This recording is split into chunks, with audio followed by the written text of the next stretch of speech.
Doctor ਸਾਹਿਬ ਸਾਡੇ ਕੋਲ ਅਗਲੀ ਈਮੇਲ ਆਈ ਹੈ ਮੇਘਰਾਜ ਸਿੰਘ ਜੀ ਦੀ। ਇਹ ਲਿਖਦੇ ਹਨ, ਸਤਿਕਾਰਯੋਗ ਡਾਕਟਰ ਅਮਰਜੀਤ ਸਿੰਘ ਜੀ ਅਤੇ ਟੀਵੀ 84 ਦੀ ਸਾਰੀ ਟੀਮ ਨੂੰ ਵਾਹਿਗੁਰੂ ਜੀ ਕਾ ਖਾਲਸਾ ਵਾਹਿਗੁਰੂ ਜੀ ਕੀ ਫਤਿਹ। ਡਾਕਟਰ ਸਾਹਿਬ ਜੀ, ਆਪ ਜਾਣਦੇ ਹੀ ਹੋ ਕਿ ਜਿਵੇਂ ਸਿੱਖ ਕੌਮ ਆਪਸ ਵਿੱਚ ਕਿਵੇਂ ਦੋ ਫਾੜ ਹੋਈ ਪਈ ਹੈ, ਇਸ ਦੀ ਜ਼ਿੰਮੇਵਾਰ RSS ਆਤੰਕੀ ਗਰੁੱਪ ਹੀ ਹੈ। ਆਪ ਜਾਣਦੇ ਹੀ ਹੋ ਕਿ ਜਿਵੇਂ ਹਿੰਦੂ ਬ੍ਰਾਹਮਣ ਪ੍ਰਾਤਨ ਸਮੇਂ ਤੋਂ ਹੀ ਇੱਕ ਭਰਾ ਨੂੰ ਲਾਲਚ ਦੇ ਕੇ ਦੂਜੇ ਭਰਾ ਨਾਲੋਂ ਤੋੜਨਾ ਹਿੰਦੂ ਬ੍ਰਾਹਮਣ ਦੀ ਇਹ ਪੁਰਾਣੀ ਫਿਤਰਤ ਹੈ। ਜਿਵੇਂ ਕਿ ਵਿਭੀਸ਼ਣ ਨੂੰ ਲਾਲਚ ਦੇ ਕੇ ਰਾਵਣ ਨਾਲੋਂ ਤੋੜਨਾ, ਸੁਗਰੀਵ ਨੂੰ ਲਾਲਚ ਦੇ ਕੇ ਬਾਲੀ ਨਾਲੋਂ ਤੋੜਨਾ, ਉਸੇ ਤਰੀਕੇ ਨਾਲ ਚੱਲਦੇ ਹੋਏ ਅੱਜ ਹਿੰਦੂ ਬ੍ਰਾਹਮਣ ਸਿੱਖਾਂ ਨੂੰ ਤੋੜਨ ਲੱਗੇ ਹੋਏ ਨੇ। ਜਿਵੇਂ ਕਿ ਬਾਦਲ ਟੱਬਰ ਨੂੰ ਲਾਲਚ ਦੇ ਕੇ ਜਥੇਦਾਰਾਂ ਰਾਹੀਂ ਕਈ ਗਲਤ ਫੈਸਲੇ ਕਰਵਾ ਕੇ ਸਿੱਖ ਕੌਮ ਵਿੱਚ ਦੁਬਦਾ ਵਧਾ ਰਹੇ ਨੇ, ਜਿਸ ਦਾ ਨਤੀਜਾ ਇਹ ਨਿਕਲਿਆ ਕਿ ਸਿੱਖ ਕੌਮ ਵਿੱਚ ਥੋੜੀ ਗਰਮਾਹਟ ਆਉਣ ਦੇ ਕਾਰਨ ਗਿਆਨੀ ਮਲ ਸਿੰਘ ਉੱਤੇ ਹਮਲਾ ਹੋਇਆ। ਡਾਕਟਰ ਸਾਹਿਬ ਜੀ, ਸਾਨੂੰ ਇੰਜ ਵੀ ਮਹਿਸੂਸ ਹੁੰਦਾ ਹੈ ਕਿ ਜਿਸ ਤਰ੍ਹਾਂ ਅੱਜ-ਕੱਲ੍ਹ ਸਿੱਖ ਕੌਮ ਗਰਮਾਈ ਹੋਈ ਹੈ, ਇਸ ਗਰਮਾਹਟ ਦਾ ਫਾਇਦਾ ਭਾਰਤ ਦੀਆਂ ਖੁਫੀਆ ਏਜੰਸੀਆਂ ਨਾ ਚੁੱਕ ਲੈਣ। ਜਿਵੇਂ ਕਿ 1980 ਤੋਂ ਲੈ ਕੇ 1984 ਤੱਕ ਭਾਰਤ ਦੀਆਂ ਖੁਫੀਆ ਏਜੰਸੀਆਂ ਨੇ ਆਪ ਹੀ ਹਿੰਦੂਆਂ ਨੂੰ ਮਾਰ ਕੇ ਸਿੱਖਾਂ ਨੂੰ ਬਦਨਾਮ ਕੀਤਾ ਸੀ। ਇਸੇ ਤਰ੍ਹਾਂ ਭਾਰਤ ਦੀਆਂ ਖੁਫੀਆ ਏਜੰਸੀਆਂ ਇੱਕ ਜਾਂ ਦੋ ਜਾਂ ਪੰਜੋ ਜਥੇਦਾਰਾਂ ਨੂੰ ਮਾਰ ਕੇ ਫਿਰ ਤੋਂ ਸਿੱਖਾਂ ਨੂੰ ਬਦਨਾਮ ਕਰ ਸਕਦੀਆਂ ਨੇ। ਡਾਕਟਰ ਸਾਹਿਬ ਜੀ, ਅਸੀਂ ਇਸ ਹਿੰਦੂ ਬ੍ਰਾਹਮਣ ਦਾ ਵਿਗੜਿਆ ਹੋਇਆ RSS ਆਤੰਕੀ ਗਰੁੱਪ ਨੂੰ ਇੱਕ ਗੱਲ ਕਹਿਣਾ ਚਾਹੁੰਦੇ ਹਾਂ ਕਿ ਭਾਵੇਂ ਤੁਸੀਂ ਭੀਸ਼ਮ ਨੂੰ ਲਾਲਚ ਦੇ ਕੇ ਰਾਵਣ ਨੂੰ ਮਾਰਨ ਵਿੱਚ ਕਾਮਯਾਬ ਹੋਏ ਸੀ, ਭਾਵੇਂ ਤੁਸੀਂ ਸੁਗਰੀਵ ਨੂੰ ਲਾਲਚ ਦੇ ਕੇ ਬਾਲੀ ਨੂੰ ਮਾਰਨ ਵਿੱਚ ਕਾਮਯਾਬ ਹੋਏ, ਪਰ ਸਿੱਖ ਕੌਮ ਇੱਕ ਅਕਾਲ ਪੁਰਖ ਦੇ ਸਹਾਰੇ ਹੀ ਚੱਲਦੀ ਹੈ। ਇਸ ਕਰਕੇ ਅਸੀਂ ਤੁਹਾਨੂੰ ਬਾਰ-ਬਾਰ ਸਾਵਧਾਨ ਕਰ ਰਹੇ ਹਾਂ, ਨਹੀਂ ਤਾਂ ਤੁਸੀਂ ਬੜੀ ਜ਼ਬਰਦਸਤ ਮਾਰ ਖਾਓਗੇ। ਫਿਰ ਉਸ ਤੋਂ ਬਾਅਦ ਤੁਸੀਂ ਇਹੀ ਤਰਾਨਾ ਗਾਉਂਦੇ ਰਹਿ ਜਾਓਗੇ, ਧੋਬੀ ਦਾ ਕੁੱਤਾ ਨਾ ਘਰਦਾ ਨਾ ਘਾੜਦਾ ਰਿਹਾ। ਡਾਕਟਰ ਸਾਹਿਬ ਜੀ, ਅਸੀਂ ਆਪਣੀ ਪੂਰੀ ਸਿੱਖ ਕੌਮ ਨੂੰ ਬੇਨਤੀ ਕਰਾਂਗੇ, ਇਸ ਛੋਟੀ ਮੋਟੀ ਕਾਰਵਾਈ ਤੋਂ ਘਬਰਾਉਣ ਨਾ, ਬਸ ਇਕਜੁੱਟ ਹੋ ਕੇ ਆਪਣੇ ਸਤਿਗੁਰੂ ਜੀ ਦਾ ਓਟ ਆਸਰਾ ਲੈ ਕੇ ਆਪਣੀ ਮੰਜ਼ਿਲ ਖਾਲਿਸਤਾਨ ਵੱਲ ਵਧੋ। ਖਾਲਿਸਤਾਨ ਜ਼ਿੰਦਾਬਾਦ। ਜੀ ਡਾਕਟਰ ਸਾਹਿਬ, ਜ਼ਿੰਦਾਬਾਦ। ਵੀਰ ਮੇਘਰਾਜ ਸਿੰਘ ਜੀ ਦਾ ਬਹੁਤ ਬਹੁਤ ਸ਼ੁਕਰੀਆ। ਉਹ ਸਾਨੂੰ ਬਹੁਤ ਲਗਾਤਾਰਤਾ ਨਾਲ ਲਿਖਦੇ ਨੇ, 6-7 ਲਿਖਤਾਂ ਚੋਂ ਇਹ ਲਿਖਤ ਹੁਣ ਉਹਨਾਂ ਦੀ ਪ੍ਰਵਾਨ ਚੜ ਗਈ ਹੈ ਜੀ। ਇਹ ਨਹੀਂ ਹੈ ਉਹਨਾਂ ਦੀ ਹਰ ਲਿਖਤ ਦੇ ਵਿੱਚ ਜਜ਼ਬਾ ਹੁੰਦਾ ਹੈ, ਕੋਈ ਨਵਾਂ ਵਿਚਾਰ ਹੁੰਦਾ ਹੈ, ਪਰ ਸਾਡਾ ਇਹ ਵੀ ਯਤਨ ਹੁੰਦਾ ਹੈ ਕਿ ਜਿਹੜੇ ਸਾਡੇ ਨਵੇਂ ਲਿਖਾਰੀ ਨੇ ਜਾਂ ਨਵੇਂ ਪ੍ਰੋਗਰਾਮਾਂ ਦੇ ਨਾਲ ਜੁੜਦੇ ਨੇ ਜਾਂ ਯੰਗਸਟਰਸ ਨੇ, ਖਾਸ ਤੌਰ ਤੇ ਪੰਜਾਬ ਚੋਂ, ਉਹਨਾਂ ਨੂੰ ਅਸੀਂ ਪਹਿਲ ਦਿੰਨੇ ਜੀ। ਇਹਨਾਂ ਨੇ ਜਿਹੜਾ ਹਾਈਪੋਥੇਸਿਸ ਦਿੱਤਾ ਹੈ ਔਰ ਜਿਹੜਾ ਇਤਿਹਾਸਕ ਹੈ, ਕਿਉਂਕਿ ਦੋਨੋਂ ਹੀ ਜਿਹੜੇ ਇਹਨਾਂ ਨੇ ਪਾਤਰਾਂ ਦਾ ਨਾਂ ਲਿਆ ਜਿਹੜੇ ਕਿ ਖੇਲੇ ਰਾਮਚੰਦਰ ਦੇ ਹੱਥਾਂ 'ਚ ਆਪਣੇ ਭਰਾਵਾਂ ਨੂੰ ਮਾਰਨ ਲਈ, ਉਹਨਾਂ ਦੇ ਵਿੱਚ ਵਿਭੀਸ਼ਣ ਹੈ ਔਰ ਸੁਗਰੀਵ ਹੈ ਜੀ। ਔਰ ਜਿਹੜੇ ਥੋੜੇ ਬਹੁਤ ਇਹਨਾਂ ਦੇ ਇਤਿਹਾਸ ਤੋਂ ਵਾਕਿਫ ਨੇ ਉਹ ਜਾਣਦੇ ਨੇ ਕਿ ਕਿਵੇਂ ਬੇਸ਼ੱਕ ਇਹਦਾ ਸੰਬੰਧ ਕੋਈ ਇਤਿਹਾਸਕਤਾ ਨਾਲ ਕਿੰਨਾ ਜਾਂ ਇਤਿਹਾਸ ਨਾਲ ਕਿੰਨਾ ਅਸੀਂ ਇਸ ਵੇਰ ਵਿੱਚ ਨਹੀਂ ਜਾਣਦੇ, ਪਰ ਇੱਕ ਜ਼ਾਹਰ ਹੈ ਕਿ ਵਿਭੀਸ਼ਣ ਰਾਵਣ ਦਾ ਸਕਾ ਭਰਾ ਸੀ ਔਰ ਰਾਵਣ ਨਾਲ ਜੁੜੀ ਹੋਈ ਕਹਾਣੀ ਇਹੀ ਹੈ ਕਿ ਉਸ ਨੇ ਵਰ ਲਏ ਹੋਏ ਸੀ। ਉਹਦੀ ਮੌਤ, ਜਿਹਨੂੰ ਆਮ ਸਾਡੀ ਪੰਜਾਬੀ 'ਚ ਕਹਿੰਦੇ ਹੁੰਦੇ ਸੀ ਜੀ, ਉਹਨੇ ਕਾਲ ਪਾਵੇ ਨਾਲ ਬੱਧਾ ਹੋਇਆ ਸੀ, ਨਹੀਂ ਕਿ ਵੀ ਮੌਤ ਉਹਨੇ ਪਾਵੇ ਨਾਲ ਬੱਧੀ, ਪਰ ਉਹਦਾ ਰਾਜ਼ ਇਹ ਸੀ ਕਿ ਉਹਦੀ ਮੌਤ ਉਹਦੀ ਧੁੰਨੀ ਵਿੱਚ ਸੀ ਕਿ ਜਦੋਂ ਤੱਕ ਉਹਦੀ ਧੁੰਨੀ 'ਚ ਤੀਰ ਨਹੀਂ ਵੱਜੇ ਜਾਂ ਧੁੰਨੀ ਨੂੰ ਅਟੈਕ ਨਹੀਂ ਹੋ ਗਿਆ, ਮੌਤ ਉਹਦੀ ਧੁੰਨੀ ਦੇ ਵਿੱਚ ਬੰਨੀ ਹੋਈ ਸੀ। ਹੁਣ ਜਿਹੜਾ ਤੀਰ ਉਹਦੇ ਕਿਤੇ ਲੱਗੇ, ਉਧਰ ਲੱਗੇ, ਲక్ష్మణ ਜ਼ਖਮੀ ਹੋ ਗਿਆ, ਦੂਜਾ ਹੋ ਗਿਆ, ਤੇ ਹੁਣ ਇਹਨਾਂ ਨੇ ਰਾਮਚੰਦਰ ਜੀ ਨੇ ਔਰ ਦੂਸਰਿਆਂ ਨੇ ਜਿਹੜੀ ਇਹਨਾਂ ਦੀ ਸਾਈਡ ਸੀ, ਉਹਨਾਂ ਨੇ ਵਿਭੀਸ਼ਣ ਦੇ ਨਾਲ ਸੌਦੇਬਾਜ਼ੀ ਕੀਤੀ, ਭਰਾ ਨੂੰ ਹੀ ਪੱਟਿਆ ਉਹਨਾਂ ਨੇ ਕਿਹਾ ਕਿ ਜੀ ਦੇਖ, ਤੈਨੂੰ ਪਤਾ ਹੈ ਭੇਦ ਕੀ ਹੈ ਇਹਦੀ ਮੌਤ ਦਾ, ਜੇ ਤੂੰ ਦੱਸ ਦੇ ਤੇ ਲੰਕਾ ਦਾ ਰਾਜ ਤੇਰਾ। ਔਰ ਇਸ ਤਰੀਕੇ ਨਾਲ ਅਖੀਰ ਜਦੋਂ ਉਹਨੇ ਰਾਜ ਦੱਸਿਆ, ਤੇ ਰਾਜ ਤਾਂ ਕੀ ਲੰਕਾ ਦਾ ਹੋਣਾ, ਜਦੋਂ ਲੜਾਈ ਹੋਈ ਥੇ ਬਣ ਗਿਆ, ਥੇ ਦਾ ਇੰਚਾਰਜ ਹੀ ਬਣਾ ਦਿੱਤਾ, ਪਰ ਦੁਸ਼ਮਣ ਦੇ ਨਾਲ ਰਲ ਕੇ ਉਹਨੇ ਆਪਣਾ ਭਰਾ ਜਿਹੜਾ ਹੈ ਉਹ ਮਰਵਾ ਦਿੱਤਾ ਔਰ ਰਾਮਚੰਦਰ ਨੇ ਜਿਹੜਾ ਰਾਵਣ ਦਾ ਵੱਧ ਕੀਤਾ। ਇਸੇ ਤਰ੍ਹਾਂ ਇਸ ਤੋਂ ਪਹਿਲਾਂ ਸੁਗਰੀਵ ਤੇ ਬਾਲੀ, ਇਹ ਬੇਸ਼ੱਕ ਰੇਸ ਕਿਹੜੀ ਸੀ, ਜਦੋਂ ਇਹ ਰਾਮਲੀਲਾ ਕਰਦੇ ਤਾਂ ਬਾਂਦਰ ਬਣਾਏ ਹੁੰਦੇ ਨੇ ਤੇ ਬਹੁਤ ਵਾਰੀ ਸ੍ਰੀਲੰਕਾ ਨਾਲ ਇਹ ਸੰਬੰਧ ਜੋੜਦੇ ਨੇ, ਪਰ ਕੀ ਹੈ ਕੀ ਨਹੀਂ ਸੀ, ਪਰ ਇਹ ਵੀ ਭਰਾ ਸੀ। ਔਰ ਜਿਹੜਾ ਬਾਲੀ ਹੈ ਉਹ ਕੋਈ ਰਾਮਚੰਦਰ ਦਾ ਦੋਸਤ ਨਹੀਂ ਸੀ, ਉਹ ਤਾਂ ਜਿਹੜਾ ਹੈ ਉਹ ਆਪਣੀ ਆਜ਼ਾਦੀ ਪਸੰਦ, ਉਹਨਾਂ ਦੇ ਆਪਣੇ ਇਸ਼ੂ ਸੀ ਔਰ ਬੜੇ ਅਣਖੀ, ਉਹ ਵੀ ਰਾਵਣ ਦੇ ਸਿੰਪੈਥਾਈਜ਼ਰ ਸੀ ਜੀ। ਸੋ ਉਦੋਂ ਉਹਦਾ ਭਰਾ ਪੱਟਿਆ ਸੁਗਰੀਵ, ਔਰ ਉਹਦੇ ਤੋਂ ਜਿਹੜਾ ਧੋਖੇ ਨਾਲ ਛੁਪ ਕੇ ਤੀਰ ਮਾਰਿਆ, ਕਿਉਂਕਿ ਜਿਹੜੀ ਲੜਾਈ ਹੁੰਦੀ ਆਮੋ ਸਾਹਮਣੇ ਹੁੰਦੀ ਐਵੇਂ ਉਹਦਾ ਅੰਤ ਕੀਤਾ। ਸੋ ਇਹਨਾਂ ਨੇ ਇਹਨਾਂ ਨੂੰ ਐਜ਼ ਅ ਸਿੰਬਲ ਯੂਜ਼ ਕੀਤਾ ਹੈ ਕਿ ਵੀ ਇਹ ਇਹਨਾਂ ਦੀ ਪੁਰਾਣੀ ਆਦਤ ਹੈ ਕਿ ਕਿਵੇਂ ਭਰਾ ਨੂੰ ਭਰਾ ਨਾਲੋਂ ਤੋੜਨਾ। ਸੁਗਰੀਵ ਔਰ ਜਿਹੜਾ ਉਹਨਾਂ ਨੇ ਕ੍ਰੀਏਟ ਕੀਤਾ ਵਿਭੀਸ਼ਣ, ਇਹ ਤੋਂ ਹੀ ਪੰਜਾਬੀ ਦਾ ਅਖਾਣ ਹੈ, ਘਰ ਕਾ ਭੇਤੀ ਲੰਕਾ ਢਾਏ, ਇਹਦੇ ਤੋਂ ਹੀ ਆਇਆ ਕਿ ਭੇਤ ਘਰ ਦਾ ਜਿਹੜਾ ਸੀ ਉਹ ਭਰਾ ਨਹੀਂ ਦਿੱਤਾ ਤੇ ਲੰਕਾ ਉਦੋਂ ਹੀ ਟੱਟਦੀ ਜਦੋਂ ਘਰ ਦਾ ਕੋਈ ਭੇਤੀ ਬਣਦਾ।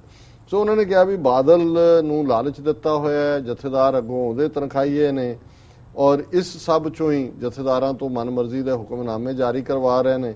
ਉਹਦਾ ਸ਼ਿਕਾਰ 5 ਜਥੇਦਾਰ ਜਿਹੜੀ ਗਰਮਾਹਟ ਕੌਮ 'ਚ ਪੈਦਾ ਹੋਈ ਹੈ ਉਹ ਹੋ ਸਕਦੇ ਨੇ, ਔਰ ਏਜੰਸੀਆਂ ਜਿਹੜੀਆਂ ਨੇ ਆਪ ਹੀ ਉਹਨਾਂ ਦਾ ਜਥੇਦਾਰਾਂ ਦਾ ਨੁਕਸਾਨ ਕਰਕੇ ਕੌਮ ਨੂੰ ਬਦਨਾਮ ਕਰ ਸਕਦੀਆਂ, ਜਿਵੇਂ ਉਹਨਾਂ ਨੇ ਪਹਿਲਾਂ ਬੇਗੁਨਾਹ ਹਿੰਦੂਆਂ ਨੂੰ ਮਾਰ ਕੇ ਸਿੱਖਾਂ ਦੇ ਖਾਤੇ 'ਚ ਪਾਇਆ। ਔਰ ਪਰ ਉਹਨਾਂ ਨੇ ਕਿਹਾ ਕਿ ਭਾਈ ਇਹ ਇੱਕ ਅਕਾਲ ਪੁਰਖ ਸਾਡਾ ਯਕੀਨ ਹੈ, ਅਲਟੀਮੇਟਲੀ ਅਸੀਂ ਆਪਣੀ ਡੈਸਟਨੀ ਹਾਸਲ ਕਰਾਂਗੇ।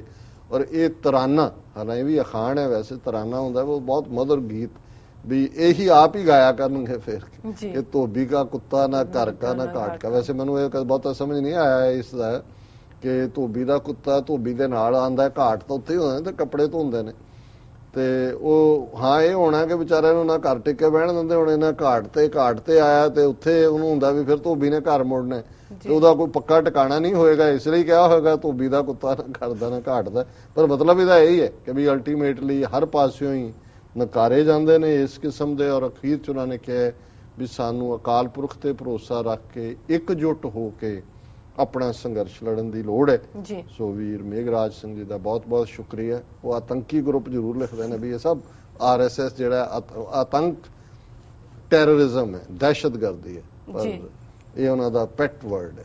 ਬਹੁਤ ਸ਼ੁਕਰੀਆ ਜੀ ਡਾਕਟਰ ਸਾਹਿਬ। ਹੁਣ ਸਾਡੇ ਦਰਸ਼ਕਾਂ ਨੂੰ ਦੱਸੋ ਅੱਜ ਦੇ ਦਿਨ ਦੀ ਸਿੱਖ ਹਿਸਟਰੀ ਐਂਡ ਵਰਲਡ ਹਿਸਟਰੀ ਵਿੱਚ ਕੀ ਅਹਿਮੀਅਤ ਹੈ? ਤੁਸੀਂ ਖਾ ਗਏ ਹੋ ਚੌਥਾ ਸੈਕਸ਼ਨ ਵਿੱਚ ਹੀ ਰਲਾਤਾ ਹੈ ਕਿ ਉਤਲੇ ਆਰਡਰ ਮੰਨ ਰਹੇ ਹੋ? ਜੀ ਡਾਕਟਰ ਸਾਹਿਬ ਟਾਈਮ ਨਹੀਂ ਹੈ। ਅੱਛਾ, ਸਿੱਖ ਇਤਿਹਾਸ ਦੇ ਹਵਾਲੇ ਨਾਲ 1955 ਦੇ ਵਿੱਚ Hindu member state organisation commission ਇੱਕ ਬਣਾਇਆ ਨਹਿਰੂ ਨੇ ਜੀ ਕਿ ਡਿਸਾਈਡ ਕਰੋ ਕਿ ਕਿਹੜੀ ਜ਼ਬਾਨ ਦੇ ਆਧਾਰ ਤੇ ਸੂਬਾ ਬਣ ਸਕਦਾ ਹੈ ਕਿ ਨਹੀਂ ਬਣ ਸਕਦਾ। ਉਹਦੇ ਜਿੰਨੇ ਮੈਂਬਰ ਸੀ ਉਹਨਾਂ ਜਿਹੜੇ ਹਿੰਦੂ ਮੈਂਬਰ ਸੀ ਉਹਨਾਂ ਨੇ ਤਾਂ ਕਿਹਾ ਨਹੀਂ ਪੰਜਾਬੀ ਇਹਦਾ ਸੂਬਾ ਨਹੀਂ ਬਣ ਸਕਦਾ, ਪਰ ਜਿਹੜਾ ਨਾਨ ਹਿੰਦੂ ਮੈਂਬਰ ਸੀ ਉਹਨੇ ਕਿਹਾ ਜੀ ਬਣਨਾ ਚਾਹੀਦਾ।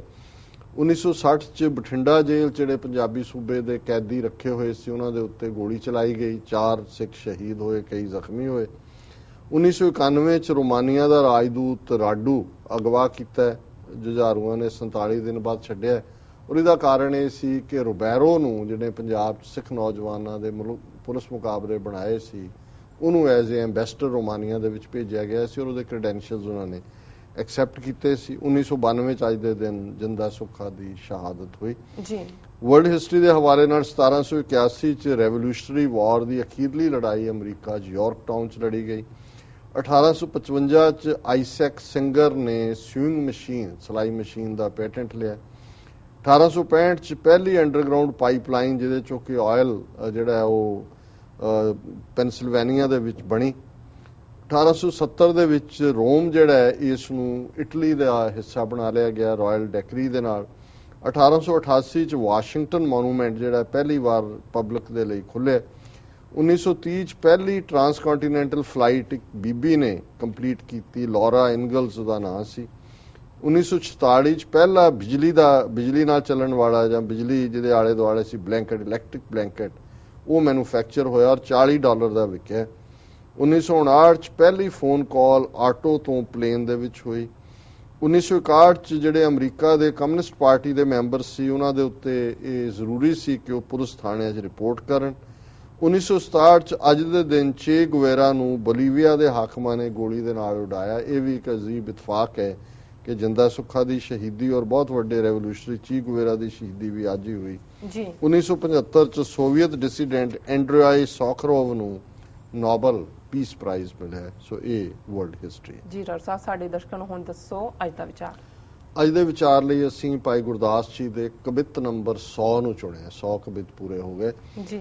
और ये कविता है, नहीं दद सार पित पितामा पर पितामा सुजन कुटुंब सुत बांधव ना भ्राता है, नहीं ननसार माता पर माता बिरद पर माता मामू मामी मासी ओ मौसा बिबद बिखाता है, नहीं ससुरार सास ससुरा सारो औसारी, नहीं बिरती सर में जाचक ना दाता है, असन बसन धन धाम काहू मैं ना देखियो, जैसा गुरसिख साध संगत को नाता है। जी ਹੁਣ ਇਸ ਕਵਿਤ ਦੇ ਵਿੱਚ ਭਾਈ ਗੁਰਦਾਸ ਜੀ ਨੇ ਸਾਰੇ ਰਿਸ਼ਤੇ ਗਿਣਾ ਦਿੱਤੇ ਜਿਨ੍ਹਾਂ ਤੇ ਬੰਦਾ ਮਾਣ ਕਰਦਾ ਹੈ।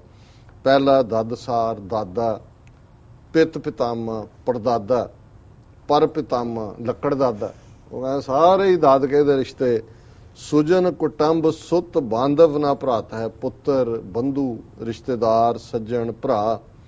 ਨਹੀਂ ਨਨਸਾਰ ਮਾਤਾ ਪਰਮਾਤਾ ਬਿਰਧ ਪਰਮਾਤਾ, ਮਾਂ ਨਾਨੀ ਪਰ ਨਾਨੀ ਲੱਕੜ ਨਾਨੀ, ਉਸ ਤੋਂ ਵੀ ਸਾਰੇ ਕਹਿੰਦੇ ਭਾਵੇਂ ਤੁਹਾਡੇ ਜਿੰਨੇ ਮਰਜ਼ੀ ਕੋਲ ਹੋਣ।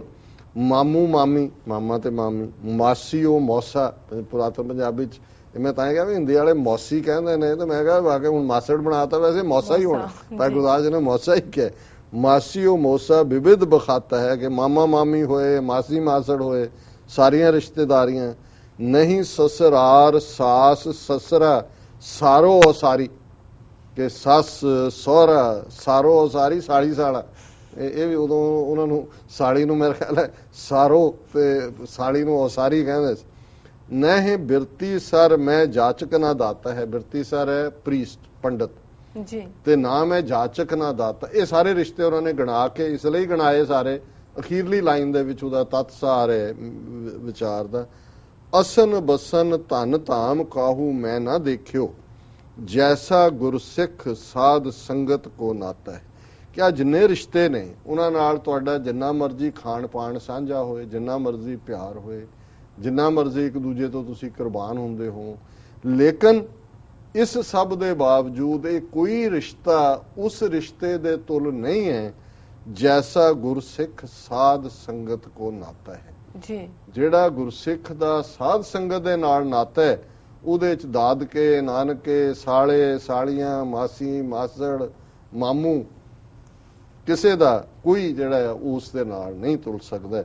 ਸੋ ਜੈਸਾ ਗੁਰਸਿੱਖ ਸਾਧ ਸੰਗਤ ਕੋ ਨਾਤਾ ਹੈ। ਸੋ ਇਹ ਅੱਜ ਦਾ ਵਿਚਾਰ ਹੈ। ਜੀ ਡਾਕਟਰ ਸਾਹਿਬ, ਤੁਹਾਡਾ ਬਹੁਤ ਬਹੁਤ ਸ਼ੁਕਰੀਆ, ਤੁਸੀਂ ਅੱਜ ਦਾ ਵਿਚਾਰ ਸਾਡੇ ਦਰਸ਼ਕਾਂ ਨਾਲ ਸਾਂਝਾ ਕੀਤਾ। ਇਸ ਨਾਲ ਆਪਣੇ ਵਿਊਅਰਸ ਕੋਲ ਨੇ ਇਜਾਜ਼ਤ। ਵਿਊਅਰਸ, ਸਾਡੇ ਪ੍ਰੋਗਰਾਮ ਦਾ ਸਮਾਂ ਇੱਥੇ ਸਮਾਪਤ ਹੁੰਦਾ। ਤੁਸੀਂ ਆਪਣੇ ਰਾਏ ਤੇ ਸੁਝਾਅ ਸਾਨੂੰ ਭੇਜਣਾ ਨਾ ਭੁੱਲਣਾ। ਸਾਡੇ ਇਸ ਪਤੇ ਤੇ sos@tv84.tv ਤੇ ਅਸੀਂ ਆਪਣਾ ਪ੍ਰੋਗਰਾਮ ਲੈ ਕੇ ਫਿਰ ਦੁਬਾਰਾ ਤੁਹਾਡੇ ਸਾਹਮਣੇ ਹੋਵਾਂਗੇ। ਤਦ ਤੱਕ ਲਈ ਮੈਨੂੰ ਤੇ ਦਰਸ਼ਕਾਂ ਨੂੰ ਆਗਿਆ ਦਿਓ। ਦੇਖਦੇ ਰਹੋ TV84। ਬੁਲਾ ਦਿਓ ਫਤਿਹ। ਵਾਹਿਗੁਰੂ ਜੀ ਕਾ ਖਾਲਸਾ, ਵਾਹਿਗੁਰੂ ਜੀ ਕੀ ਫਤਿਹ।